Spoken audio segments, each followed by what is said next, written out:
Okay, guys. Somebody tell me from last week's reading, using your somebody, once, but so then, describe to me or summarize to me what happened in the last chapter. Rose wants badly to go back to Will's and Susan time, but when she finally figures out the secret and gets back to their time, then she finds out that Will is sneaking off to join the army. Okay, so you read it. Now, Mason, tell me in your own words, what does that mean? What happened in our chapter? It means that Rose wants to go back in time to where Rose and Susan are, but when she finally finds out. How did she figure out how to get there? She talks to old Tom. When she talks There to was old Tom. something, no, what was the trick? Oh, the shadow. The shadow. Shadow has Shadow to has to fall directly on the two doors. Yes, The root the root cellar doors. Okay. So, and when she gets back, what happened? But then she finds out that Will went off to the army. Yes, she did. And she's very disappointed and upset, isn't she? Oh! Alright, the next chapter is called A Song and a Silver Rose. Make a prediction. What do you think this is going to be about? A song and a silver rose. It's kind of a toughie. A song and a silver rose. What do you think that's going to be? Make a prediction. What would it be? Do you have one? A song and a silver rose is kind of hard, but I think she's gonna actually go back. I think she's gonna go back to the root cellar, and she's gonna come back. But it will be, since it was 3 years later when she came back, when she finally figured out and came back, and it was only a few weeks. I think one night. I think it's gonna be a couple months. Okay. You got a prediction, Mason? I think that she's gonna go back and Susan's gonna be all grown up, and so then she's gonna get scared and not think who she is. Okay. Okay, while I'm reading this to you, I want you to use your graphic organizer and take some notes. So fill out your characters. When we come across, if we come across any new characters, make sure you write their names down. The setting, tell me where the story's happening, this chapter's happening. Can we write Rose and Susan since we don't something? They're probably going to be our chapter, right? So let's wait and see, make sure. And then beginning, middle, and end, okay? So the beginning of this chapter, I'm not just going to make some notes, the middle and the end. The main characters or all characters? Just the characters that are in this chapter. Okay. Okay. All right, here we go. A Song and a Silver Rose. The next afternoon, Rose went down the root cellar steps with great trepidation. She was furious with herself for having run away. Stupid, stupid, she told herself, off and on all day. How can I fix it if I'm not even there? For she was determined to set her world to rights, to find out where Will had gone and get him back. She did not mean to return to the Henrys again, so she had packed her overnight bag with everything she felt she might need, her extra pair of jeans, shirts, socks, and underwear and pajamas, and her treasures, and she had gone to find Susan. She came up the steps into a bright summer morning. The sky was pale blue, the breeze was blowing gently through the leaves of the big maple tree and faintly stirring the roses and wood geraniums beside the cellar door. Susan was hanging laundry out beyond the vegetable garden. There's a character. Rose stood uncertainly on the path, her suitcase in one hand. She felt a bit shy with this bigger, older Susan, but again, the knowledge that she was where she belonged made her bold. She cleared her throat. Susan let out a shriek. It's me, Rose. Did I scare you? Susan's eyes grew big and round. Her mouth gaped open. She clutched at the clothesline for support. It's just me, said Rose again. It is Rose, she whispered. It is. Lord's mercy, I came back. I see that, but wherever did you come from? Oh my, you did give me a start. Susan shook her head. She began again to hang out the laundry, all the while looking nervously at Rose. Rose was relieved to see that Susan didn't look any older than the day before. All the same, she asked, to make sure, where's Will? Susan finished her work. Would that be Will? Or is he actually You could make a note about it. That's okay.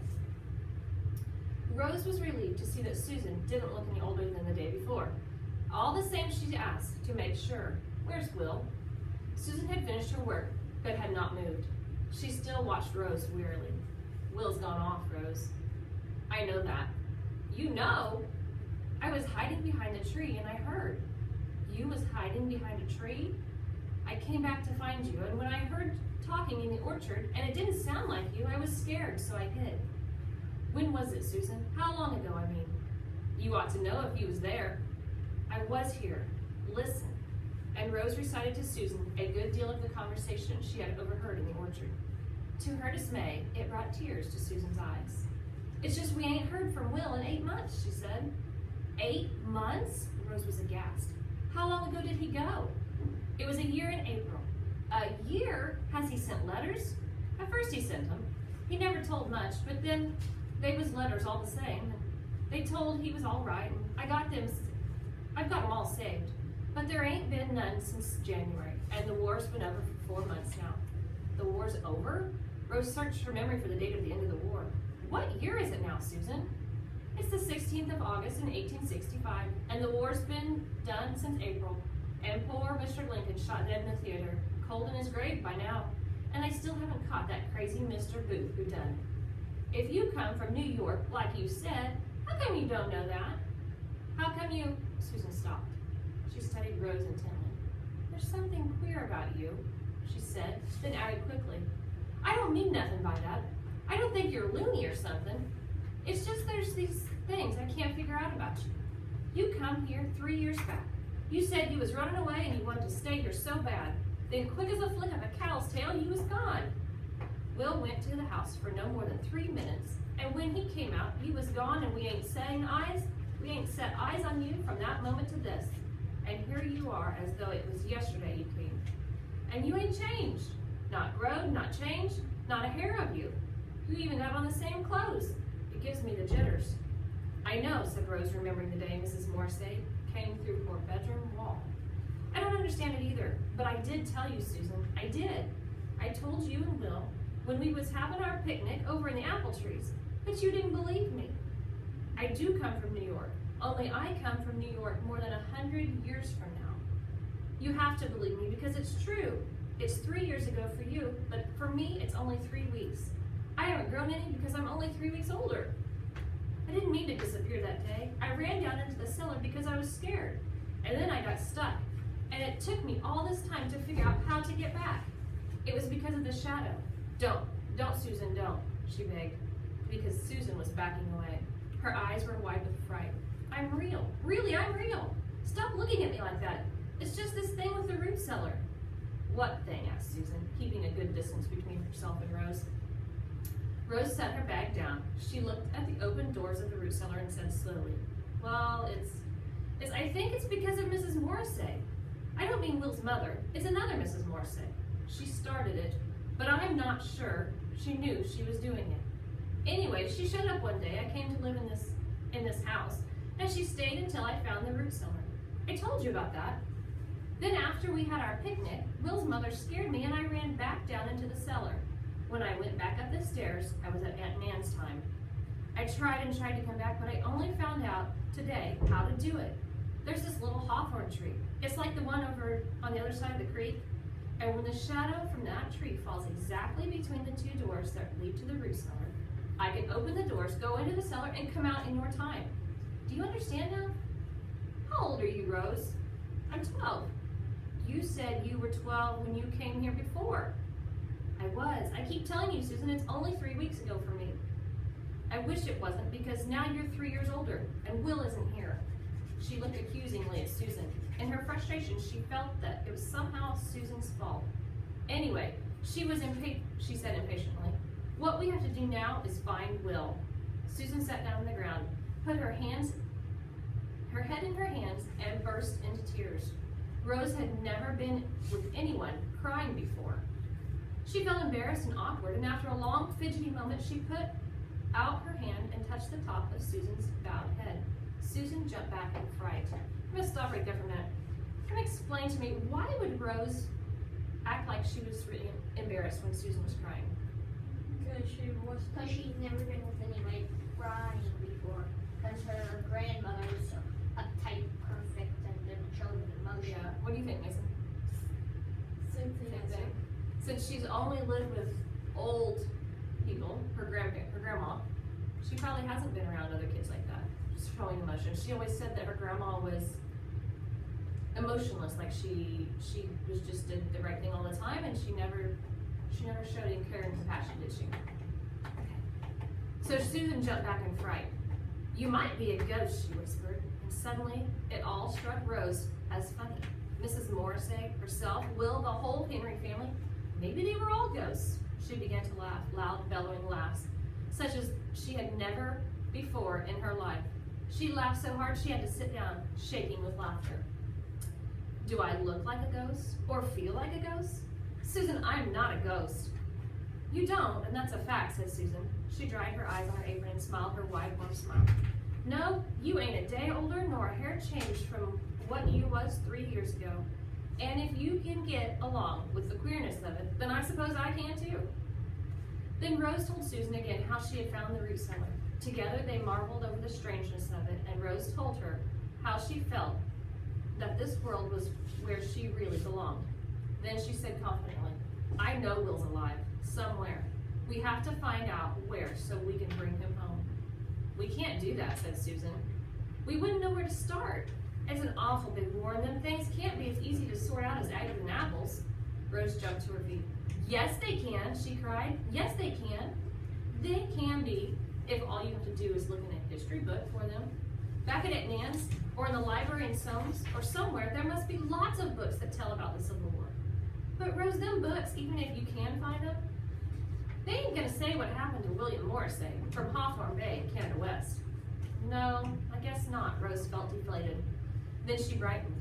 "Maybe old Tom Bothers knows. He says his family's always lived here. Bothers lives up the road. And they do it at Aunt Nan's road too. At least one does, and I can ask him, and maybe there are other people who might know. I'll go and find out, and I'll come back tomorrow night." Rose stopped short. "Susan, what if I come tomorrow night and another 3 years have gone, or maybe even more? How can we make it be the same time for you as it is for me?" "I don't know," said Susan unhappily. "I don't know. Unless maybe if we... No, I guess there ain't no sure way to do it." "What were you gonna say?" "I was gonna say that there's them believes that if you give a promise and a keepsake, then you always come back when you say. But Will left me a keepsake and I give him one, and he ain't come back." "Did you say when though? I heard you doing that because I was behind the tree, and I don't remember that you said when." "No, that's so, I didn't. So we can try it. I can leave you my suitcase." Susan was doubtful. "That ain't really a keepsake. A keepsake's gotta be something that you care a good deal about. It's like leaving a bit of yourself for a promise. Here." Rose reached up and undid her chain around her neck. You gave Will your locket, so I will give you mine. It's a rose for me." I brought you guys one. I brought you one of my necklaces. A locket, actually it's a locket of mine, but it's got a little rose on it. This has, my mom and dad gave it to me, and up on the back it says, "Rosebud, love Mom and Dad." Because my dad, when I was born, nicknamed me Rosebud. So that was something they gave me when I graduated from high school. It does. They engraved it on the back. Can you open it? Uh-huh. Susan took the silvery rose and held it in the palm of her hand. "Ain't it pretty?" she said. "It came from someone a long time ago. My father gave it to my mother when they got married, and my mother gave it to me when I was born. My grandmother told me it's what I care most about in the world. So I leave it with you. Then it has to mean that I'll come back when I say. Here, I'll put it on you." Rose carefully clasped the chain around Susan's neck. Susan said, "Wait here," and she ran into the house. In less than 2 minutes, she was back. "Here, you take Will's song he left for me. It was what he wrote after the day we was all together in the orchard. It's my keepsake for him, and it's what I care most about in the world. This way, you got a keepsake for both of us." The scrap of paper had been carefully folded and wrapped in a bit of flowered cloth. Rose put it deep in her pocket of her jeans, and she started towards the step. She turned back and solemnly shook hands with Susan. "There, that seals it. When I come back, the same amount of time will have passed for both of us. Goodbye. She ran on the steps, this time without looking back. Okay, now this may be kind of hard for you to do, but I want you to think about it and describe to me if you had to give someone a keepsake, something that meant something very, very, very much to you. What would it be? Think about it for just a second. While you're thinking, I'm going to tell you mine. My grandma passed away, several years ago. But before she passed away, every time she would see me, she would point to her ring on her finger, which was not actually her wedding ring, because she had lost the diamond out of her wedding ring. But this ring was just a gold band, and she would point to that ring and she would say, someday this is going to be yours. It makes me cry. And she said, every time I'd see her, she'd say, someday this is going to be yours. So when she passed away, that she would give me her ring. And this ring was just a plain gold band, but inside of it, it was engraved her mom's name and the year 1900. So it was her mom's from when she was young, and she gave it to my grandma, and my grandma gave it to me. So that means a lot to me, but it also means a lot to me because I wore that ring one time, knowing that it was too big, and I lost it. So it hurts me a lot, but if I still had that, that would be something that I believe is a keepsake. Can you think of anything? It might be kind of hard sometimes. You have to kind of think about that a little bit. Something that means a lot to you that you could give to someone. That might be something I want you to think about and write down at the bottom of our graphic organizer. Okay? Okay. You can think about it, and then you can give it to me later. All right, the next chapter is called Stowaway. But I need you to think about this. 1 minute passed. Make a prediction about what stowaway means. The next chapter is titled Stowaway. Stowaway might be. What do you think? Stowaway. We know that they used a lot of ships, right, to cross over the bay. And we know that Will stowed away kind of to get to the other side. They might have to go in a ship to go find Will, and they might find Will and take him back. But they might get caught, and they might get in trouble somehow. Could be. We'll have to wait and find out. Listen. I have no clue. Very